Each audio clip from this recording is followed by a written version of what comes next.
I will start with the distinguished representative of Ecuador.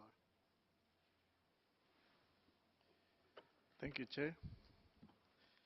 Ecuador would like to thank the co-chairs and panelists for the space created for the discussion of responsibility sharing in international protection. The distinguished ambassador of Brazil has referred to the 2014 Brazil Plan of Action, the long regional experience in cooperation, and some modalities of responsibility sharing among developing countries, recognizing at the same time the existing transnational challenges. Ecuador is part of the Brazil Declaration and Plan of Action. We believe it is a relevant framework for cooperation and solidarity that responds to new challenges in international protection through durable and creative solutions, such as the labor regional mobility of refugees.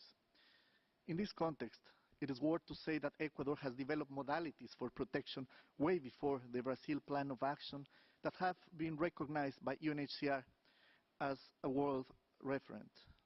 One example is the 2009-2010 Ecuador Plan of Action for the so-called enhanced registration process, by which Ecuador, already the biggest recipient of refugees in all Latin America and the Caribbean, used a modality of special mobile units that registered nationwide, and especially in the border areas with Colombia, 27,740 refugees in a one-year period from March 2009 to March 2010.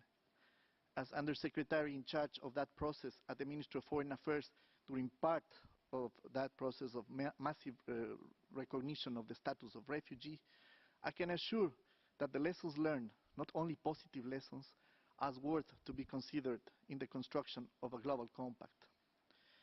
Ecuador has a clear and evolving path in international protection for decades, which allowed the recent approval of the national law on human mobility, recognized by both UNHCR and IOM as possible the most advanced in the world. Let me emphasize that in its Chapter 5, several of the recommendations of the Brazil Plan of Action are included. Humanitarian visas, including in the case of natural disasters, national identity cards and travel documents for refugees are a reality for years in Ecuador. In a recent event in the framework of the UNHCR Executive Committee, Ecuador machine-readable and soon digital travel documents for refugees and stateless persons were presented as an example of good practice.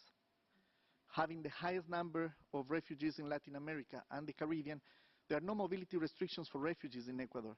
They have the same rights and duties of any other Ecuadorian citizen except for some electoral rights. It means they benefit from the high-quality public universal education and health that enjoy any other citizen. All benefits for housing, the right to work or engage in any legal economic activity without any special work permit, social security, automatic nationality for the children born in Ecuador, financial and banking services with the only presentation of the provisional certificate of asylum seeker. It's been a difficult process based on a state policy that is still evolving. It has had a huge economic, political and social cost that has been taken care in several ways, as the empowerment of local governments and civil society in the integration of refugees as elements of development and other durable solutions. In conclusion, and because of the reduced time allowed, Ecuador, a small developing country with a strong humanitarian and human rights policy, has been able to do what many developed countries avoid. Let's be honest, in many cases, just not to pay the political cost. I can proudly say that Ecuador is a model to follow in the process of the construction of a global compact for refugees. Our experience is at the service of that process. Thank you, Chair. Thank you very much, Ambassador of Ecuador, for your important statement.